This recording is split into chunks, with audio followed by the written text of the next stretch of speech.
আমরা যেখানকার জিনিস সেখানে থাকুক, আমরা কিন্তু এই দেশে ঠিক আছি। মুসলিম হিন্দু আমরা একশো। আমাদেরকে তো তারা কোনো কথা বলছে না, আমাদেরকে তো ওরাই নিয়ে বেঁচিয়ে আছে। নাহলে তো আমাদেরকে কত জায়গা থেকে ছিনতাই করে নিয়ে চলে যাচ্তো। কিন্তু না, আমরা এখানে ভালো আছি। তাহলে শামসেরগঞ্জে কিছু হচ্ছে না? না, আমাদের ঠিক আছে, আমরা এইটুকুনি। আমাদের এই এলাকাটা আমরা দেখবো, আমরা অন্য দিক দেখবো না, আমরা ভালো আছি। পুরোপুরি নিশ্চিন্তে রয়েছেন? হ্যাঁ। মুসলিমরা গাইড করছে আপনাদের? না, আমাদেরকে কিচ্ছু বলে না। আমাদেরকে নিয়ে তো রাত্রে ওরা আসছে দিয়ে বলছে আপনারা কিচ্ছু করবেন না, আপনারা ভয় করবেন না, আমরা আপনাদের জন্য আছি, আমরা আপনাদের জন্য আছি, আপনারা ভয় করবেন না আমাদেরকে দেখে। কিন্তু আমরা কোনো জায়গার লোক আপনাদেরকে আক্রমণ করতে দিব না, আমরা ঠিক আছি। আপনার নাম? সবাই ভালো। হ্যাঁ, না ভাত রান্না ভয় করছি, ওরা বসে আমার কাছে জানে, বসে ভাত রান্না করছি ভয়ে, সে লেগে ওরা তোর বাড়ি আমরা আছি।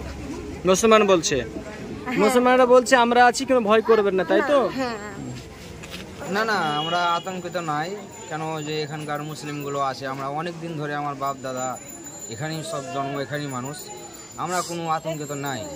আমরা খাচ্ছি, ঘুমাচ্ছি, উঠছি, বসছি, বেড়াচ্ছি, কোনো ব্যাপার নাই আমাদের। ওনারাই আমাকে গার্ড দিচ্ছে। কেউ যদি কোনো দিককার উড়া হাওয়া আসছে তো ওনারাই যে রুখছে এখানকার। গদি মিডিয়া দেখাচ্ছে কি হিন্দুরা খতরে মে? না না, এগুলো কিছুই নাই, আমাদের এখানে কিছু নাই। আমরা এখানে যেগুলো 10-12 ঘর আমরা হিন্দু আছি, আমাদের এখানে সব ঠিক আছে। আপনার নাম? সুব্রত সরকার, বাড়ি কৃষ্ণপুর 1 নম্বর। গদি মিডিয়া দেখাচ্ছে আপনারা খুবই আতঙ্কিত রয়েছেন। স্যার, কোন জায়গায় কি হয়েছে সেটা আমি বলতে পারবো না। আমার এলাকাতে আমরা বলছি আমরা এখানে ভালো।